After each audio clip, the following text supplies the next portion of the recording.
को अनंग त्रयोदशी की बहुत बहुत बधाई हो। ये मेरे महादेव की वो त्रयोदशी है। इस त्रयोदशी पर आज सोम प्रदोष भी है। त्रयोदशी का मतलब अगर संसार के लोगों को मालूम पड़ जाए, ये केवल साल भर में एक बार आती है महाराज। वर्ष में केवल एक बार मार्गशीर्ष मास के शुक्ल पक्ष की जो त्रयोदशी होती है, इसको अनंग त्रयोदशी कहते हैं।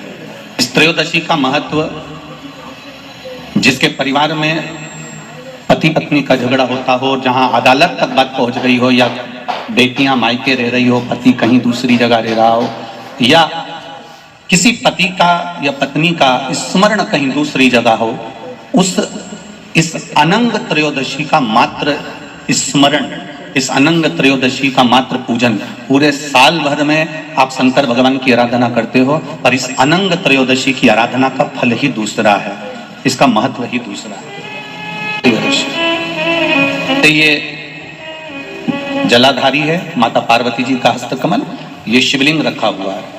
ये जलाधारी में से पानी बहने का स्थान, बीच में मोटी सी लाइन जहां अशोक सुंदरी विराज रही है, राइट में गणेश जी, लेफ्ट में कार्तिकेय जी, और गोल जो भाग है वो माता जी का हस्तकमल है।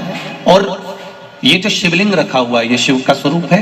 जहां पर भगवान शंकर का शिवलिंग रखा हुआ है, उस स्थान पर आज अनंग त्रयोदशी के दिन मात्र जिस पति पत्नी का आपस में बैर चल रहा हो, अदालत में झगड़ा चल रहा हो, विवाद चल रहा हो, आपस में प्रेम समाप्त हो गया हो, एक दूसरे का सम्मान करना भूल गए हो, बात बात में झगड़ा करते हो, जरा जरा सी बात में मन मोटाव हो जाता हो, वो केवल एक कच्चे दूध की मात्र उंगली को भिंगाकर, अगर जहां शिवलिंग रखा हुआ है वहां पर केवल कामदेव रति शिव और पार्वती का नाम लेकर मात्र उस कच्चे दूध की मात्र उंगली ही फेर देते हैं, तो उन पति पत्नी का जिंदगी में कभी विवाद नहीं हो सकता और कभी गलत मार्ग पर वो जा नहीं सकते। ये अनंग त्रयोदशी की महत्वता है, आज की महत्वता। केवल साल भर में एक दिन होता है जिस दिन भगवान अपने साड़ू भाई के साथ पूजाते हैं।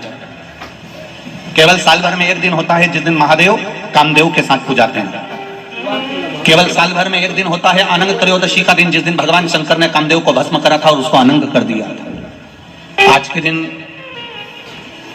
जो 33 साल के हो गए, 30 साल से ऊपर के हो गए, 42 साल के हो गए और जिनका विवाह नहीं हुआ है, वो बेलपत्री की मध्य पत्ती पर केवल कच्चा दूध लगाकर ही भगवान शंकर को समर्पित कर देते हैं, तो अगली जो अनंग त्रयोदशी आती है उससे पहले उसका मंगल विवाह हो जाता है। इतना महत्व है अनंग त्रयोदशी। अनंग त्रयोदशी का इतना महत्व है हमारे शास्त्रों में। महाराज